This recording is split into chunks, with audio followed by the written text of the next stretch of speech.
Hello guys, welcome back to my channel. இன்றைக்கி நம்ம என்ன சம்மரி பார்க்க போகிறோம் அப்படின்னா, ஆட்டோபயோகிராஃபி. இதை எழுதினவங்க ஜவஹர்லால் நேரு. ஸோ எல்லாருக்குமே ரொம்ப ஃபெமிலியரான ஒரு பர்சன் இல்லையா? இந்தியா ஃப்ரீடம் வாங்கினதுக்கப்புறம் இருந்த ஃபர்ஸ்ட் பிரைம் மினிஸ்டர் இவர் தான்.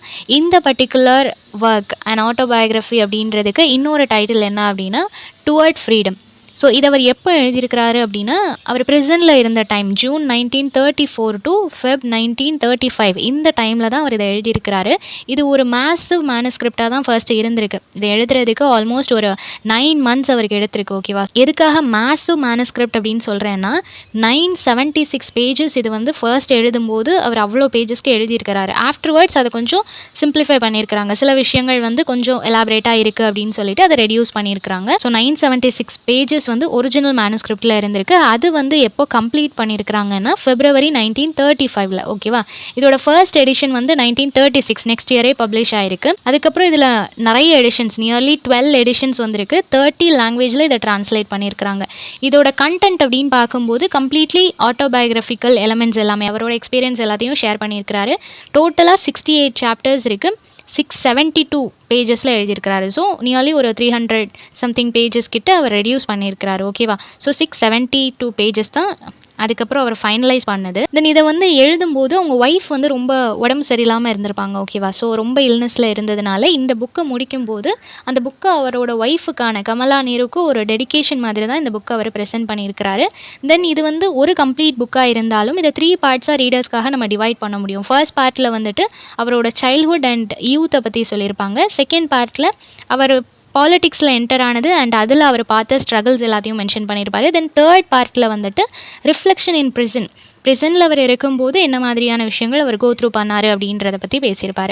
ஓகே, சம்மரி பார்த்துடலாம். எப்படி ஸ்டார்ட் பண்ணுறாங்க அப்படின்னா, ஃபர்ஸ்ட் சாப்டரில் அவருக்கு வந்து 2 சிஸ்டர்ஸ் இருக்கிறாங்க அவங்களோட வீட்டில். பட் இவர் வந்து ரொம்ப எல்டர்லி பர்சன், அவங்க ரொம்ப யங் அப்படின்றதுனால இவருக்கு கம்பேனியன் யாருமே இல்லை. ஓகேவா? தென் இவங்களோட பேரண்ட்ஸ் வந்து ஒரு பாஸ்பரஸ் பேரண்ட்ஸாக இருந்தாலும், அவங்க எவ்வளோ செல்வ செழிப்போடு இருந்தாலும் இவங்க வீட்டில் இருந்து இவரை வந்து கிண்டர் கார்டன்லலாம் சேர்த்து விடலை. இவங்க வீட்டுக்கு ப்ரைவேட்டாக டியூட்டர்ஸ் வந்து தான் இவங்களுக்கு டீச் பண்ணி கொடுத்துட்டு இருந்தாங்க. அவங்க வீடு அப்படின்னு பார்க்கும்போது ரொம்ப பெரிய ஹவுஸ், நிறைய பேர் இருப்பாங்க. அதுலேயும் முக்கியமாக நிறைய எல்டர்லி பர்சன் தான் இருப்பாங்க. ஓகேவா? ஸோ இவருக்கு எந்த கம்பேனியனுமே என்றைக்கும் இருந்ததில்லை.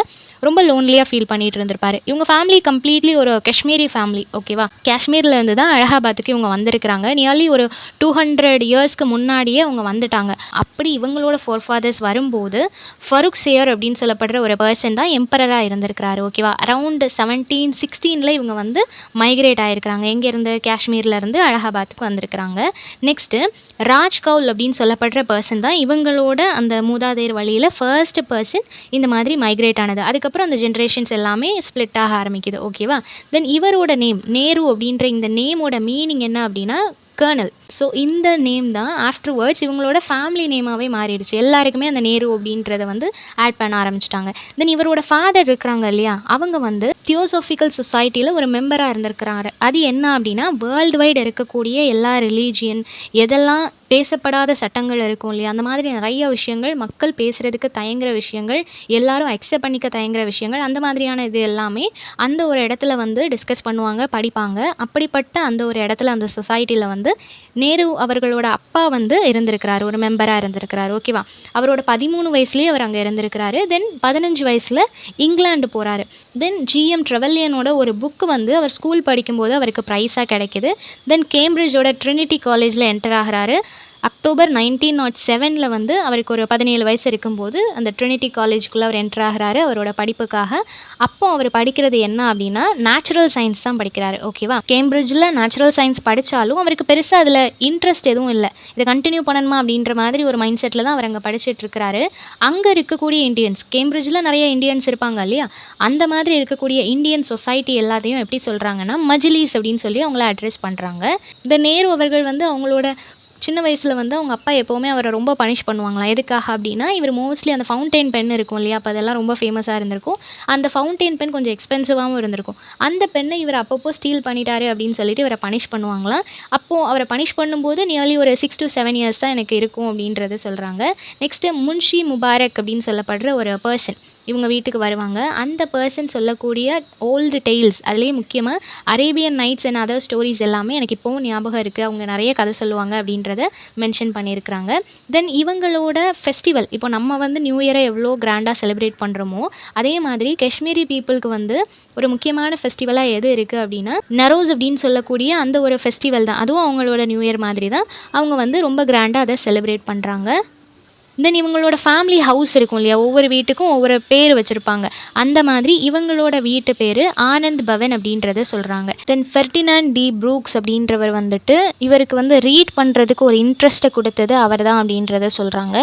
அவரோட ஃபேவரட் புக்ஸ் என்ன அப்படின்னா லெவிஸ் கேரால்ஸோட புக்ஸ் எல்லாமே அவருக்கு ரொம்ப பிடிக்கும். தென் தி ஜங்கிள் புக்ஸாக இருக்கட்டும், இந்த புக்ஸ் எல்லாமே எனக்கு ரொம்ப பிடிக்கும் அப்படின்றத மென்ஷன் பண்ணியிருக்கிறாரு.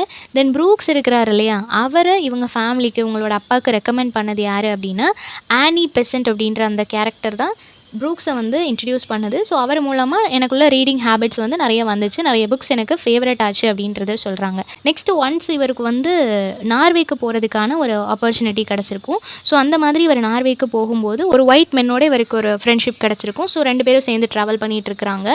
அப்போ வந்து ட்ரெக்கிங் மாதிரி அந்த மவுண்டெயின் எல்லாம் தாண்டி போகணும் அப்படின்னு சொல்லிட்டு பயங்கர அட்வென்ச்சரஸான ஒரு ஜேர்னி எல்லாம் போயிட்டு இருக்கும்போது இவருக்கு வந்து குளிக்கணும் அப்படின்னு சொல்லி தோணுது. பட் ஸ்வெட் ஆனால் தான் நம்ம குளிக்கணும் அப்படின்னு சொல்லி நினைப்போம். நமக்கு வந்து ஃப்ரெஷ்ஷாக தானே இருக்கிறோம், எது குளிக்கணும்னு சொல்லி அங்கே யாருமே இம்பார்ட்டன்ஸ் கொடுக்கறதில்ல. பட் இவருக்கு வந்து இந்தியன் ட்ரெடிஷன் படி அடிக்கடி குளிக்கணும், ஃப்ரெஷ்ஷாக இருக்கணும் அப்படின்றதுனால இவருக்கு குளிக்கணும் ட்ரை பண்ணுறாரு. பட் இவர் ஸ்டே பண்ணியிருந்த ஹோட்டலில் எந்த விதமான ஃபெசிலிட்டிஸும் இல்லை அப்படின்றதுனால வெளியே போய் குளிக்கலாம் அப்படின்னு சொல்லி முடிவு பண்ணுறாரு. அங்கே ஒரு வாட்டரி ஏரியா இருக்குது. ஸோ அங்கே போகும்போது அது ரொம்ப ஸ்லிப்பரியாக இருக்குது. ஓகேவா, வாட்டர் பிளேஸ் இருக்குது அப்படின்றதுக்காக அவர் அங்கே போகிறாரு. பட் அது ரொம்ப ஸ்லிப்பரியாக இருக்கிறதுனால அங்கே வழுக்கி விழுந்த ஸ்பீடில் அவரோட பாடி ஃபுல்லாக ஃப்ரீஸ் ஆன மாதிரி அவருக்கு ஃபீல் ஆகுது. அவரால் எழுந்து நிற்க முடியல, அந்தளவுக்கு உறைஞ்சி போகிறாரு. அப்போ அந்த ஒயிட் மேன் அவருக்கு ஃப்ரெண்ட் ஆனார் இல்லையா, அவர் தான் அவரை ரெஸ்கியூ பண்ணுறாரு. ஸோ இந்த மாதிரியான அட்வென்ச்சரஸ் மூமெண்ட்ஸும் அவரோட லைஃப்பில் இருந்திருக்கு. நெக்ஸ்ட்டு 1912 வந்து ஒரு இன்னர் டெம்பிள்குள்ளே போகிற மாதிரியான ஒரு ஆப்பர்ச்சுனிட்டிஸ் அவருக்கு கிடைக்கிது. தென் அங்கே போகிறாரு. 7 இயர்ஸ் அவர் இங்கிலாண்டில் ஸ்பெண்ட் பண்ணுறாரு. தென் லா ப்ரொஃபஷனுக்குள்ளே அவர் என்டர் ஆகும்போது அவருக்கு அந்த ப்ரொஃபஷன் வந்து அவ்வளோ ஒரு என்தூசியாஸ்டிக்காக இல்லை, என்னால் அதில் ரொம்ப என்ஜாய் பண்ணி படிக்க முடியல, ஹோல் ஹார்ட்டடாக என்னால் கான்சென்ட்ரேட் பண்ண முடியல அப்படின்றத சொல்கிறாங்க. தென் ஹண்டிங் போகிறாரு. அப்போ ஃப்ளூக்கில் ஒரு தடவை அவர் ஒரு பியர் எல்லாமே கில் பண்ணியிருக்கிறாரு காஷ்மீரில் வச்சு. ஸோ இனிஷியல் டேஸில் பாலிட்டிக்ஸ் அப்படின்னு பார்க்கும்போது அவர் பேச ஆரம்பிக்கிறாரு. அவங்க அப்பாவுக்கு பாலிட்டிக்ஸில் ரொம்ப இன்ட்ரெஸ்ட் இருக்கிறதுனால இவரும் ஈஸியாக அதில் என்டர் ஆகிறாரு.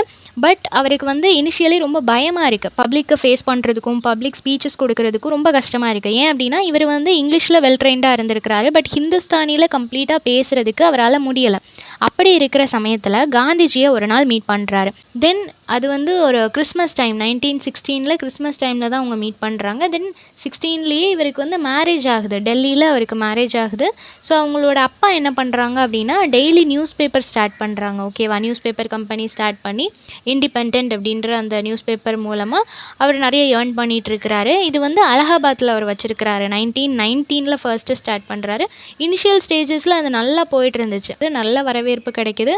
1920 to 21 எல்லாமே அவங்களுக்கு நல்ல ஏர்னிங்ஸ் இருக்குது. அதுக்கப்புறம் என்ன ஆகுது அப்படின்னா இவங்க அப்பாவும் சரி நேரு அவர்களும் சரி 2 பேருமே அடிக்கடி ஜெயில் போகிற மாதிரியான சுச்சுவேஷன். ஏன்னா பாலிடிக்ஸில் இருந்தாலே அடிக்கடி நிறைய ப்ராப்ளம்ஸ் எல்லாம் ஃபேஸ் பண்ண வேண்டியது இருக்கும் இல்லையா.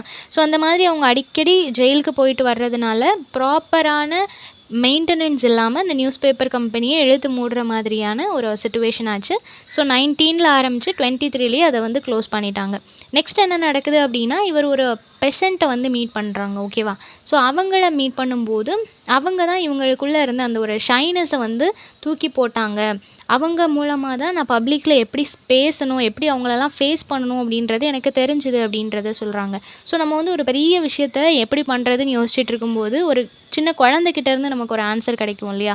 ஸோ அந்த மாதிரி இவ்வளோ நாள் பப்ளிக்கை ஃபேஸ் பண்ணுறதுக்கு எனக்கு இருந்த அந்த ஷைனஸும் அந்த ஒரு பயமும் இந்த பெசன்ஸ் மூலமாக எனக்கு போச்சு அப்படின்றத சொல்கிறாங்க. அது நேருவோட சிஸ்டர் இருக்கிறாங்க இல்லையா, விஜயலக்ஷ்மி பண்டித் அப்படின்றவங்களோட வெட்டிங் நடக்குது அலகாபாத்தில் May 10, 1921 நடக்குது. தென் ஃபர்ஸ்ட் நேரு வந்து இம்ப்ரெசன்ட் பண்ணது எப்போ அப்படின்னா 1921. இது வரைக்கும் ஏதாவது ப்ராப்ளம்காக போவாங்க வருவாங்க அந்த மாதிரி இருந்திருக்கு. பட் ரொம்ப நாள் அவங்க வந்து ப்ரிசனில் இருக்கிற மாதிரியான ஒரு சிச்சுவேஷன் வந்தது எப்போ அப்படின்னா 1921. ஓகேவா, தென் இவர் என்ன பிலீவ் பண்ணார் அப்படின்னா நான் வயலன்ஸ் அப்படின்றது வந்து ஒரு மாரல் ஈக்குவலண்ட். வார் அப்படின்னு வரும்போது வயலண்ட் அப்படின்னு வரும்போது நம்ம நான் வயலன்ஸை நம்ம எடுக்கிறது தான் ஒரு பெர்ஃபெக்ட் வேயாக இருக்கும் அப்படின்றத அந்த ப்ரிசனில் இருக்கிற டைமில் அவர் வந்து பிலீவ் பண்ணிக்கிறதுக்கான அந்த ஒரு பீரியடாக மெடிடேஷன் பீரியடாக அவருக்கு இருந்திருக்கு.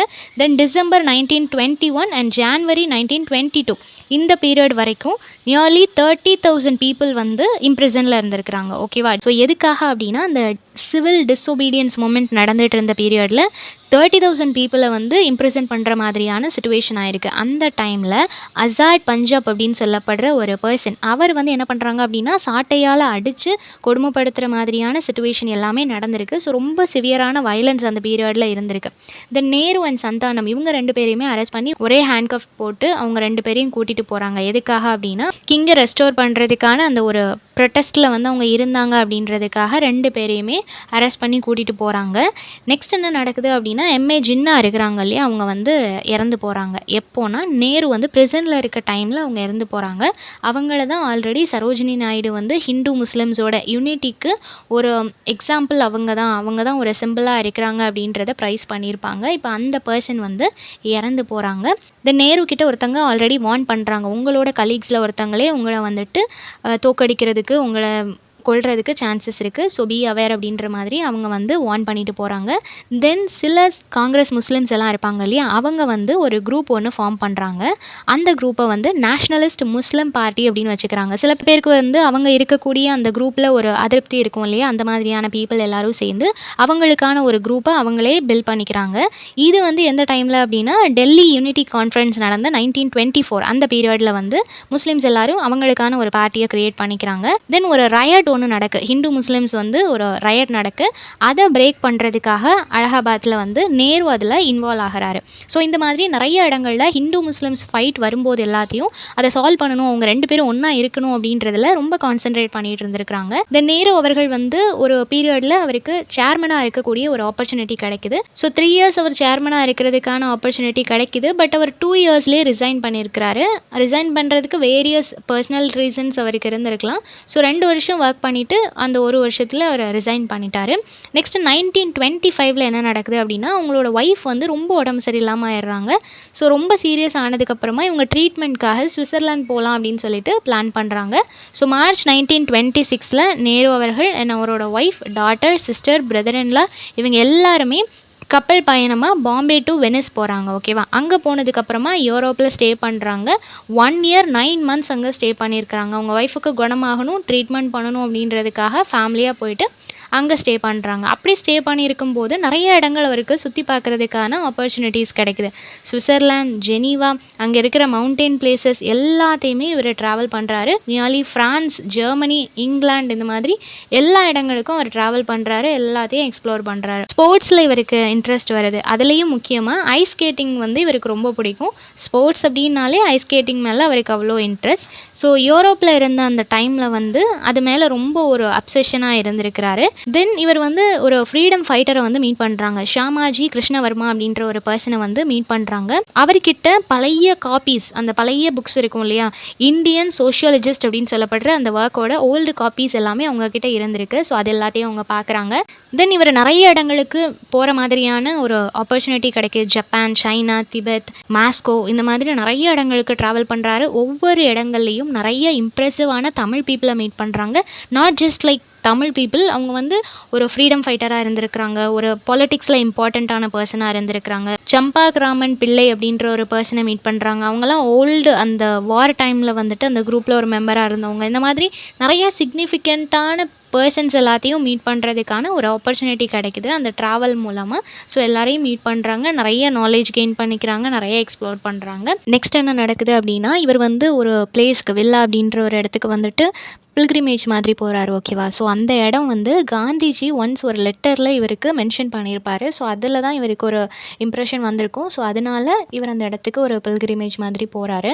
அதுக்கப்புறமா இவரோட யூரோப்பியன் ட்ரிப்பில் வந்துட்டு இவர் யாரை மீட் பண்ணுறாரு அப்படின்னா ஏர்னஸ்ட் டாலர் அப்படின்னு சொல்ல சொல்லப்படுற ஒரு ஜெர்மன் போயட் அண்ட் ட்ரமாட்டிஸ்ட்டை வந்து மீட் பண்ணுறாங்க. அவங்க கூட ஒரு நல்ல ஃப்ரெண்ட்ஷிப் வந்து மெயின்டைன் ஆகுது. தென் ஜெனீவாவில் வந்துட்டு ஒரு ஆத்தரை மீட் பண்ணுறாங்க, தான் கோபால் அப்படின்னு சொல்லப்படுற ஒரு பர்சன். ஸோ இந்த மாதிரி ஒவ்வொரு இடங்களுக்கும் அவர் எக்ஸ்ப்ளோர் பண்ணும்போது நிறைய பர்சனோட இன்ட்ரடக்ஷன் அவருக்கு கிடைக்குது. ஒவ்வொருத்தரோட ஒரு ஃப்ரெண்ட்ஷிப் கிரியேட் ஆகுது.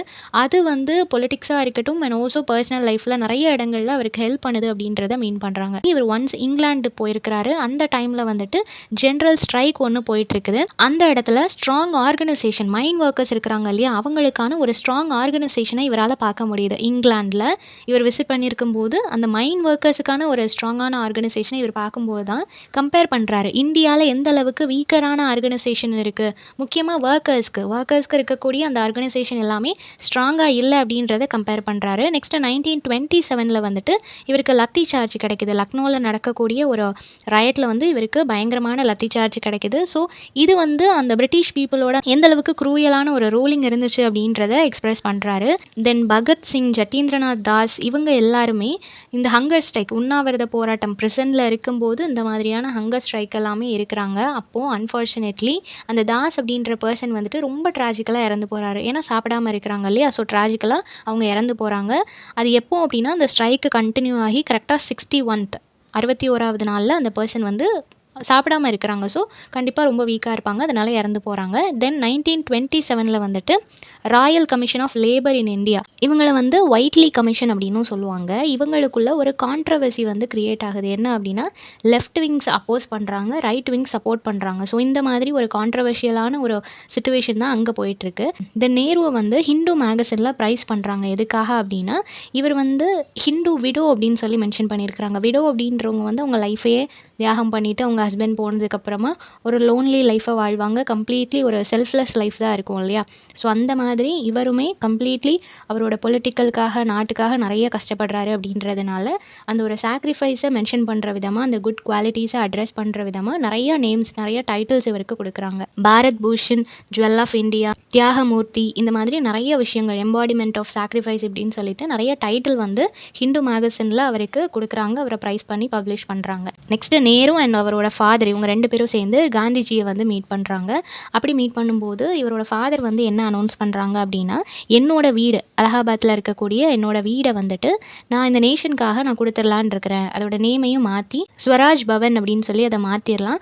அதில் வந்து ஒரு பார்ட்டை வந்து நீங்கள் ஹாஸ்பிட்டலாக யூஸ் பண்ணிக்கோங்க, என்னோட அந்த கம்ப்ளீட் மேன்ஷனை நான் கவர்மெண்ட்டுக்காக கொடுத்துட்றேன் அப்படின்னு சொல்லிட்டு காந்திஜி கிட்ட இன்ஃபார்ம் பண்ணுறாரு. தென் April 6 அப்போ தான் ஃபர்ஸ்ட் டே, அந்த நேஷ்னல் வீக்கில் வந்துட்டு நேரு வந்து அப்சர்வ் பண்ணுறாரு. அது ஒரு ஆனுவல் மெமரியாக இருக்குது. அந்த டே 1919 வந்து அந்த ஜாலியன் வாலாபாக் அந்த படுகொலை நடந்திருக்கும் இல்லையா, அந்த டேயாகவும் சத்தியாகிரக போராட்டம் நடந்திருக்கும் இல்லையா 1919 அந்த இடத்துல அது எல்லாத்தையும் ரிமெம்பர் பண்ணிட்டு இருக்கிறாங்க. தென் April 14 என்ன பண்ணுறாங்க அப்படின்னா ராஜ்பூருக்கு இவர் என்டர் ஆகிறாரு. தென் இவரை வந்து அரெஸ்ட் பண்ணுறாங்க. அந்த சால்ட் ஆக்ட் அப்படின்ற அந்த ஒரு விஷயத்துக்காக இவர் அரெஸ்ட் பண்ணுறாங்க. தென் 6 month இவருக்கு சென்டென்ஸும் கொடுத்துட்றாங்க. ப்ரிசனில் அடைக்கப்படுறாரு. 6 மாதம் ஜெயிலில் இருக்க வேண்டிய ஒரு சுச்சுவேஷன் இருக்குது. அப்படி இவர் ப்ரிசனில் இருக்கும்போது இவருக்கு பதிலாக காந்திஜியை காங்கிரஸோட பிரசிடெண்ட்டாக இருக்க சொல்லி இவர் கேட்குறாரு. ஏன்னா இவருக்கு அப்புறம் அவர் டிசர்விங் அப்படின்னு சொல்லி அவரை நம்புறாரு. ஸோ நான் ஜெயிலுக்கு போகிறதுனால நீங்கள் இருங்கன்னு சொல்லி கேட்கும்போது காந்திஜி ரெஃப்யூஸ் பண்ணிடுறாரு, நான் இருக்க மாட்டேன்னு சொல்லிட்டு. ஸோ நேரு வந்து அவரோட அப்பாவை வந்துட்டு நீங்கள் எனக்காக ஆக்டிங் பிரசிடெண்ட்டாக இருங்க அப்படின்னு சொன்னதுக்கப்புறம் அவரை அக்செப்ட் பண்ணிக்கிறாரு. தென் நேரு அவர்கள் அவரோட மோஸ்ட் ஆஃப் த டேஸ் இந்த மாதிரி ப்ரிசனில் தான் அவர் ஸ்பெண்ட் பண்ணுற மாதிரியான ஒரு சுச்சுவேஷன் இருந்திருக்கு. நிறைய மந்த்ஸ் அவர் தனியாக அந்த ப்ரிசனில் இருந்திருக்கிறாரு. ஒரு மெடிடேஷன், லோன்லினஸ் எல்லாமே அவரோட ப்ரிசனில் தான் இருந்திருக்கு. ஸோ அந்த மாதிரியான டைம் தான் இந்த புக்ஸ் எழுதுறதுல அவர் ஸ்பெண்ட் பண்ணியிருக்கிறாரு. ஸோ அவர் தனியாக தான் அந்த ஜெயிலில் இருக்கிற மாதிரியான சுச்சுவேஷன் இருந்திருக்கு. லேட்டர் அவரோட அப்பாவையும் அரெஸ்ட் பண்ணுறாங்க. தென் சப்ரு அண்ட் ஜேக்கர் அப்படின்ற 2 பர்சனை வந்து மீட் பண்ணுறாங்க. இவங்க 2 பேரையும் பீஸ் மேக்கர்ஸ் அப்படின்னு சொல்லி அட்ரஸ் பண்ணுறாங்க. இவங்க வந்துட்டு Congress and also British government இவங்களுக்கு இடையில வந்து ஒரு பீஸ் மேக்கராக இவங்க 2 பேரும் இருந்திருக்கிறாங்க அப்படின்றத மென்ஷன் பண்ணுறாங்க. ஒவ்வொருத்தர் ஒவ்வொரு பக்கம் ப்ரொட்டஸ்ட் பண்ணிட்டு இருக்கிற சமயத்தில் காந்திஜியையும் அரெஸ்ட் பண்ணுற மாதிரியான ஒரு சுச்சுவேஷன் இருக்குது. ஸோ அவரை ஒரு ப்ரிசன்லையும், நேரு அரெஸ்ட் பண்ணி அவரை ஒரு ப்ரிசன்லையும் போட்டிருக்கிறாங்க. ஸோ July 27, 1930 2 பேருமே ப்ரிசனில் தான் இருக்கிறாங்க. இப்போ அவங்க 2 பேருக்குள்ளே ஒரு மீட்டிங் அரேஞ்ச் பண்ணுறாங்க. காந்திஜி, நேரு, அவரோட அப்பா வல்லபாய் பட்டேல், ஜெய்ராம் தாஸ், சரோஜினி நாயுடு இவங்க எல்லாரும் மீட்டிங்கே அரேஞ்ச் பண்ணுறாங்க. அந்த மீட்டிங் வந்து ஆகஸ்ட் 13 to 15 வரைக்கும் நடக்குது. ஸோ 3 நாள் அந்த மீட்டிங் நடக்குது. அந்த 3 நாள்ல தான் அவங்க வந்து கன்ஃபார்ம் பண்ணுறாங்க. நாங்கள் அந்த சிவில் டிஸொபீடியன்ஸை வந்து வித்ட்ரா பண்ணுறோம் அப்படின்றத அவங்க அக்செப்ட் பண்ணுறாங்க. ஸோ இந்த மாதிரி இவங்க எல்லாரும் சேர்ந்து தான் இந்த முடிவை வந்து அவங்க எடுக்கிற மாதிரி இருக்குது. தென் ஒரு நியூ இயர் டே ஜான்வரி 1 1931 வந்து ஃபர்ஸ்ட் டைம் கமலா நேருவை அரெஸ்ட் பண்ணுறாங்க. அப்படி அரெஸ்ட் பண்ணும்போது அவங்க சொல்கிறது என்ன அப்படின்னா, அவங்க ரொம்ப ஹாப்பியாக இருக்கிறதாவும் அவங்களோட ஹஸ்பண்டோட அந்த பாத்தை ஃபாலோ பண்ணுறதுனால நான் ரொம்ப ஹாப்பியாகவும் அண்ட் ஆல்சோ ப்ரௌடாகவும் இருக்கிறேன் அப்படின்றத மென்ஷன் பண்ணியிருக்கிறாங்க. அண்ட் ஆல்சோ அவங்களுக்குள்ள ஒரு நம்பிக்கை இருக்குது, நான் வந்து ஜெயிலுக்கு போனாலும் இந்தியாவில் இந்த ஃப்ளாக் வந்து பறந்துட்டே இருக்கும் அப்படின்ற நம்பிக்கையோடு அவங்க உள்ளே போகிறாங்க. இப்போ நேருஜி வந்து மாஸ்கோ போயிருக்கிறாரு. அங்கே போயிருக்கும் போது 1927 அவருக்கு என்ன மாதிரியான ஒரு இம்ப்ரெஷன் கிரியேட் ஆகுது அப்படின்னா, அங்கே வந்து ஒரு செலிப்ரேஷன் 10th ஆனிவர்சரி செலிப்ரேஷன் நடக்குது. ரஷ்யன் ரெவல்யூஷனுக்கு அப்புறமா 10th ஆனிவர்சரி செலிப்ரேஷன் பண்ணிட்டு இருக்கிறாங்க. ஸோ அதை பார்க்கும்போது இவருக்குள்ள ஒரு டீப் இம்பேக்ட் வந்து கிரியேட் ஆகுது. எதுக்காக அப்படின்னா, இவர் வந்து கம்பேர் பண்ணுறாரு, அங்கே இருக்கிற அந்த சோவியட் பீப்புள் இருக்கிறாங்க இல்லையா, அவங்களோட டிசிப்ளின்ஸை பார்க்குறாரு. ஸோ அதை வந்து இந்தியாவில் கம்பேர் பண்ணும்போது ரொம்ப பேக்வேர்டாக நம்ம இருக்கிறோம் அப்படின்றது அவருக்கு ஃபீல் ஆகுது. ஸோ அந்த கலோனியல் ரூல்ஸ்க்கு மத்தியில் மக்களோட அந்த சஃபரிங்ஸ் எல்லாம் பார்க்குறாரு. நெக்ஸ்ட்டு இவர் என்ன நினைக்கிறாரு அப்படின்னா, நம்ம நாட்டுக்கு போனதுக்கப்புறமா அங்கே போயிட்டு சோஷியலிசம் நம்ம நிறைய இம்ப்ரூவ் பண்ணணும், எக்கனாமிக்கலி இந்தியாவோட ஃப்யூச்சரை வந்து நம்ம இன்னும் பெட்டராக கொண்டு வரணும் அப்படின்னு சொல்லி நினைக்கிறாரு. ஸோ இப்போ இந்தியா வந்ததுக்கப்புறமா அவர் இந்த காங்கிரஸில் வந்து இன்னும் டீப்பாக இன்வால்வ் ஆகிறாரு. பொலிட்டிக்கலில் நம்ம ஒரு சேஞ்சஸ் கொண்டு வரும்போது தான் அது கண்ட்ரியில் அதோட இம்பேக்ட் இருக்கும் அப்படின்றது அவருக்கு புரியுது. ஸோ ரொம்ப டீப்பாக காங்கிரஸில் வந்து இன்வால்வ் ஆகிறாரு.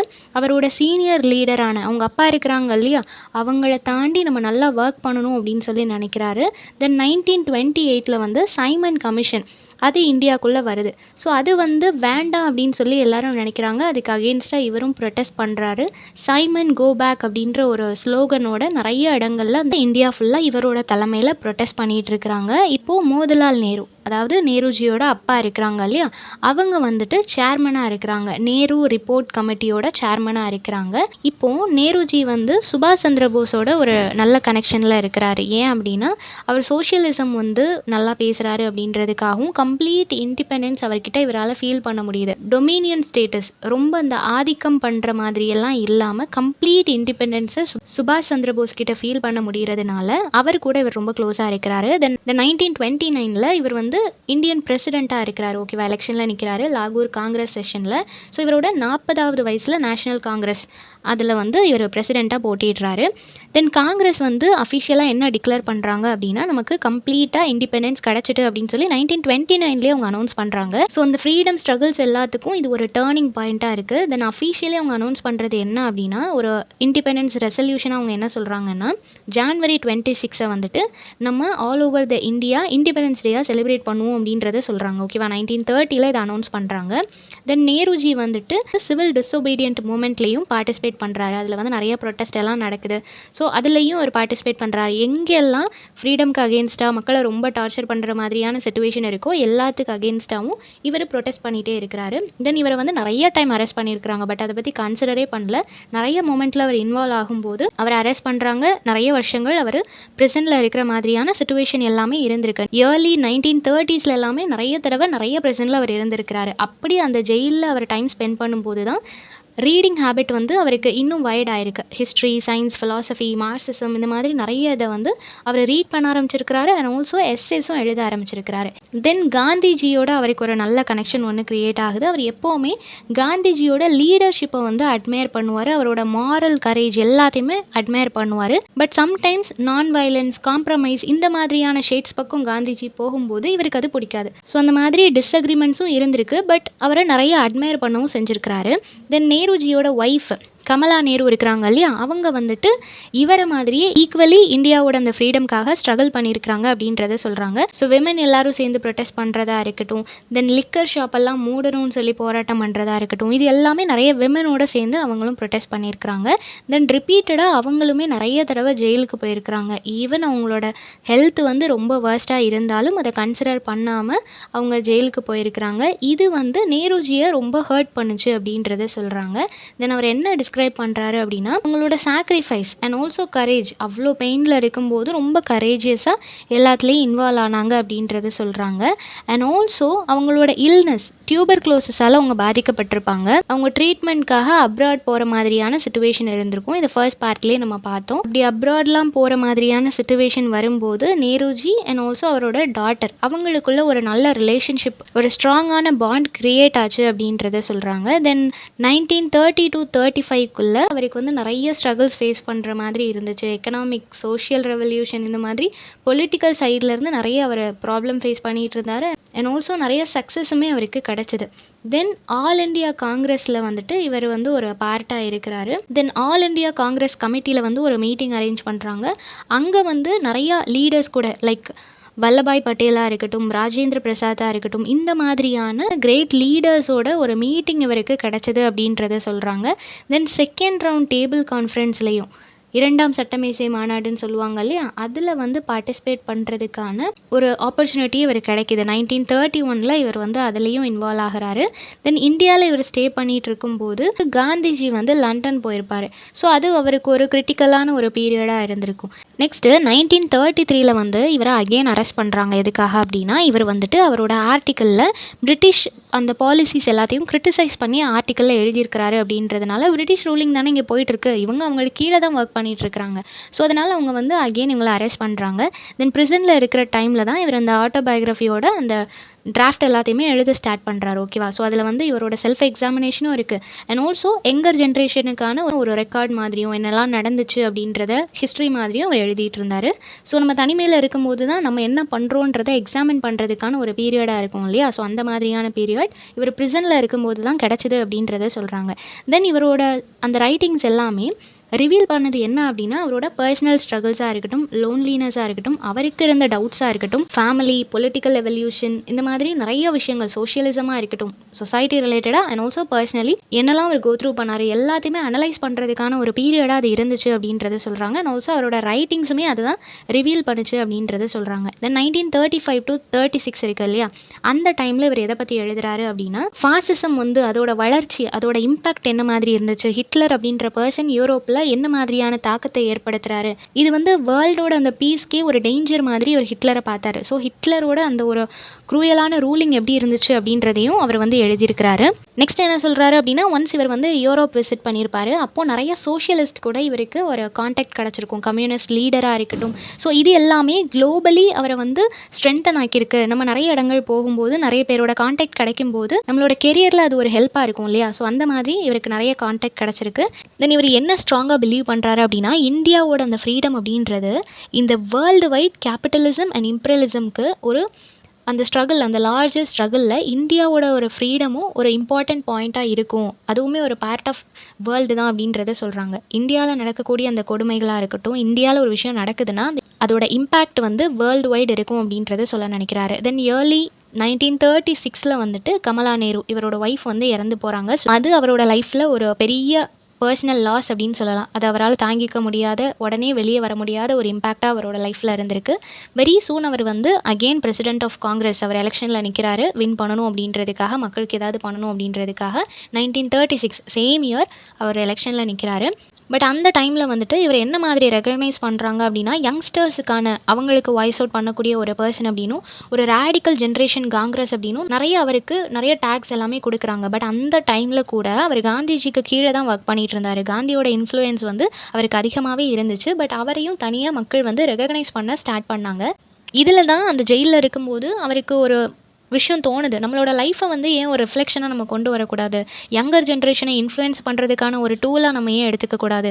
ஆட்டோபயோகிராஃபி அப்படின்றது நம்மளோட பெருமைகளை மட்டும் எழுதுறதுக்கு இல்லாமல் நம்ம லைஃப்பில் ஃபேஸ் பண்ண அண்ட் ஆல்சோ அட்வென்ச்சரஸான மொமெண்ட், ரெசிலியன்ஸ், இது எல்லாத்தையும் நம்ம ஏன் எழுதக்கூடாது அப்படின்னு சொல்லிட்டு முடிவு பண்ணுறாரு. ஸோ அந்த ரீசனுக்காக தான் இந்த ஒர்க்கை எழுதினேன் அப்படின்றத மென்ஷன் பண்ணுறாரு.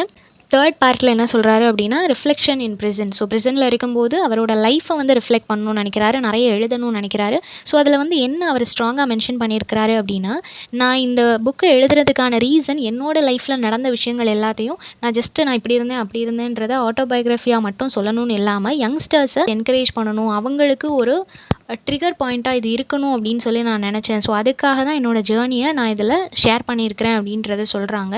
அண்ட் ஆல்சோ இதில் அவர் என்னெல்லாம் ஷேர் பண்ணியிருக்கிறாரு அப்படின்னா, அவரோட லோன்லினஸ், மனுஷன் எப்படி அவனோட லோன்லினஸோட ஃபைட் பண்ணணும், அண்டு ஜெயிலில் இருக்கும்போது அவரோட டிப்ரெஷன், அவரோட மைண்ட் செட் என்ன மாதிரி இருந்துச்சு, ஸோ நம்ம அதுலேருந்து எப்படி வெளியே வரணும், இது எல்லாத்தையும் பேசியிருப்பாரு. அண்ட் ஆல்சோ இந்தியாவோட அந்த பாவர்ட்டி, சோஷியல் இன்ஈக்வாலிட்டி, கலோனியல் எக்ஸ்ப்ளோட்டேஷன், இந்த மாதிரி நிறைய விஷயங்கள் இந்தியாவில் இருக்குது இல்லையா, இது எல்லாத்தையுமே அட்ரெஸ் பண்ணுறாரு. அது எல்லாமே நம்ம தவிர்க்கணும் அப்படின்னும் அதுலேருந்து வெளியே வரணும் அப்படின்றதையும் சொல்கிறாரு. அண்ட் ஆல்சோ பொலிட்டிக்கல் இண்டிபெண்டன்ஸ் இருக்குது இல்லையா, பொலிட்டிக்கலி நம்ம இண்டிபெண்டன்ஸ் கொடுக்கறது மட்டுமே அது ஒரு ப்ராப்பரான இண்டிபெண்டன்ஸாக இருக்காது. சோஷியல் அண்ட் ஆல்சோ எக்கனாமிக்கலி நம்ம சேஞ்சஸை கொண்டு வரணும். அப்போ மட்டும்தான் அது மாஸ் பீப்புள் எல்லாருக்கும் வரும்போது அது ப்ராப்பராக இருக்கும்.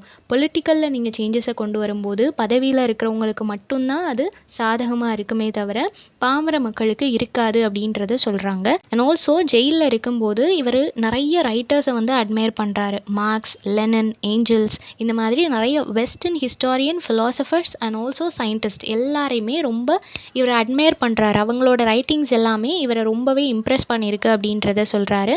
அண்ட் ஆல்சோ ரஷ்யன் ரெவல்யூஷன் அது ஒரு டீப் இன்ஃப்ளூயன்ஸாக இருந்திருக்கு. நம்ம கண்ட்ரியோட கம்பேர் பண்ணுறதுக்கு நம்ம எவ்வளோ பேக்வேர்டாக இருக்கிறோம், மாடர்னிசம் அப்படின்றதே நம்மக்கிட்ட இல்லை, என்னென்ன மாதிரியான எஃபர்ட்ஸ் எடுக்கணும், இது எல்லாம் யோசிக்கிறதுக்கு இந்த ரஷ்யன் ரெவல்யூஷன் ஹெல்ப் பண்ணுச்சு அப்படின்றத சொல்கிறாங்க.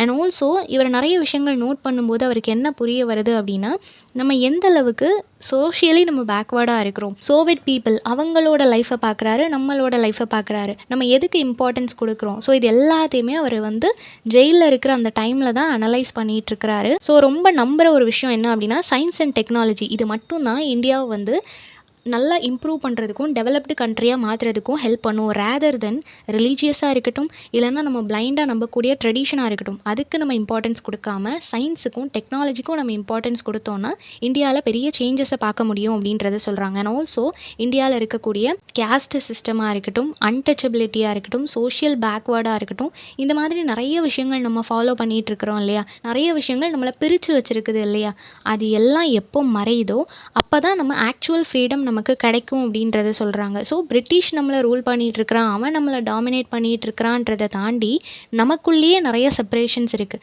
அதெல்லாம் எப்போ மறையுதோ அப்போ தான் ஆக்சுவல் ஃப்ரீடம் அப்படின்றத சொல்கிறாரு.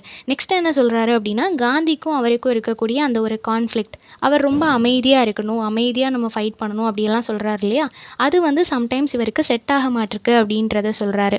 நெக்ஸ்ட்டு வந்து இவரோட அப்பா இறந்து போகிறத மென்ஷன் பண்ணியிருக்கிறாரு. 1931 அவர் இறந்து போகிறாரு. ஸோ அவங்க ரெண்டு பேருக்குள்ளே இருந்த கனெக்ஷன், அவங்களுக்குள்ளே இருந்த அந்த ஐடியாலஜிஸை எந்த மாதிரி ஷேர் பண்ணிக்கிட்டாங்க எல்லாத்தையும் நினச்சி பார்க்குறாரு. தென் இவரோட ஒய்ஃபோட டெத் இவரோட லைஃப்பில் ஒரு பெரிய இம்பேக்டை க்ரியேட் பண்ணியிருக்கணும். அவங்களோட அந்த லாஸ்ட் ஃபைனல் மொமெண்ட்டில் இவரால் கூட இருக்க முடியலை அப்படின்றத நினச்சும் ஃபீல் பண்ணுறாரு. தென் இவரோட டாட்டர் இருக்கிறாங்க இல்லையா, இந்திரா காந்தி, அவங்களோட இவருக்கு ஒரு இமோஷ்னல் கனெக்ஷன் இருக்கிறதாவும், அவங்களுக்கு நிறைய ரைட்டிங்ஸ் எழுத ஆரம்பித்ததாகவும், லாங் லெட்டர்ஸ் எல்லாமே ப்ரிசனில் இருந்து தான் இவர் எழுதி அனுப்புனதாகவும், அது எல்லாமே அவங்களோட எஜுகேஷனுக்கு கைட் பண்ணுற மாதிரியும் எழுதியிருப்பார் அப்படின்றத சொல்லியிருக்கிறாரு. தென் ஹிட்லர், முசோலினி அவங்களோட அந்த ஃபாசிசம் ரூலிங்காக இருக்கட்டும், அது எந்த அளவுக்கு இந்த வேர்ல்டுக்கே டேஞ்சராக இருந்துச்சு அப்படின்றத மென்ஷன் பண்ணியிருக்கிறாரு. தென் இந்தியாவோட இந்த ஸ்ட்ரகிள் இருக்குது இல்லையா, இதை வந்து ஐசோலேட்டடாக இது இந்தியன்ஸோட ஸ்ட்ரகிள் அப்படின்னு எடுத்துக்காமல் அது ஒரு வேர்ல்டோட ஸ்ட்ரகிள்னு எடுத்துக்கணும். குளோபலி எப்படி நீங்கள் வந்து ஃபாசிசம், கேபிட்டலிசம் பார்க்குறீங்களோ அதே மாதிரி தான் இந்தியாவோட ஸ்ட்ரகிள்ஸையும் நீங்கள் பார்க்கணும் அப்படின்றத சொல்கிறாரு. தென் அவர் ரொம்ப பிலீவ் பண்ணுற ஒரு விஷயம் என்ன அப்படின்னா, இந்தியாவில் எப்போ சோஷியலிசம் அப்படின்ற ஒரு விஷயம் வருதோ அப்போ தான் இந்தியாவோட கண்டிஷன் சேஞ்ச் ஆகும். எப்போ மக்கள் வந்து ஈக்குவலாக மாறுறாங்களோ, எல்லாத்தையும் அக்செப்ட் பண்ணிக்கிறாங்களோ, நாலேஜபிளாக இருக்கிறாங்களோ, சோஷியலிஸ்ட்டாக இருக்கிறாங்களோ, அப்போ தான் இந்தியாவுக்கு ஆக்சுவல் ஃப்ரீடம் கிடைக்கும் அப்படின்றத வந்து அவர் உணர்றாரு. அண்ட் ஆல்சோ இந்த இண்டிபெண்டன்ஸ் அப்படின்றது வந்து ஜஸ்ட் பிரிட்டிஷ் கிட்ட இருந்து மட்டும் நம்ம ஃப்ரீடம் வாங்குறது கிடையாது. நமக்குள்ளேயும் ஈக்குவாலிட்டி இருக்கணும். எல்லா பெசன்ஸாக இருக்கட்டும், ஒர்க்கிங் கிளாஸ் பீப்புளாக இருக்கட்டும், எல்லாரும் டிக்னிட்டியோட ஈக்குவல் லைஃப் லீட் பண்ணணும். ஸோ அந்த மாதிரி எப்போ இன்ஈக்வாலிட்டி மறையுதோ அப்போ தான் ஆக்சுவல் ஃப்ரீடம் அப்படின்றத சொல்கிறாரு. தென் இந்த ஆட்டோபயோகிராஃபியை முடிக்கும் போது அவர் வந்து அந்த பிரசிடெண்ட்டாக இருக்கிறாரு. இந்தியன் நேஷனல் காங்கிரஸ் 1936 வந்து லக்னோ செஷனில் எலெக்ஷனில் நிற்கிற மாதிரி இதை முடிச்சிருப்பாரு. ஸோ அவர் முடிக்கும் போதே ஒரு ஹோப்போடு தான் முடிக்கிறாரு. கண்டிப்பாக அந்த கொலோனியல் ரூல் எல்லாம் மாறி இந்தியா வந்து ஒரு நல்ல நாடாக மாறும். எல்லா இன்இக்வாலிட்டிஸ் மறைஞ்சு பிரிட்டிஷோட ரூலிங் மட்டும் இல்லாமல் வேறு எந்த ஒரு அரகெண்ட்டான ரூலிங்குமே இல்லாமல் ஒரு ப்ளசன்டபிள் நேஷனாக இருக்கும் அப்படின்ற ஒரு நம்பிக்கையோடு முடிச்சிருப்பாரு. ஸோ இது ஆட்டோபயோகிராஃபி அப்படின்றது வந்து கம்ப்ளீட்லி அவரோட லைஃப் மட்டும் இல்லாமல் அவர் யங்ஸ்டர்ஸை பூஸ்டப் பண்ணுற மாதிரியும் அவங்களுக்கான ஒரு மோட்டிவேஷ்னல் கீயாகவும் இந்த புக்கை வந்து ப்ரெசென்ட் பண்ணியிருக்கிறாங்க. ஸோ இந்த சம்மரி எல்லாருக்கும் புரிஞ்சிருக்கும்னு நினைக்கிறேன். நெக்ஸ்ட் என்ன டாப்பிக்கில் வீடியோ போடலான்னு சொல்லி கமெண்ட் பண்ணுங்கள். தேங்க்யூ ஃபார் வாட்சிங்.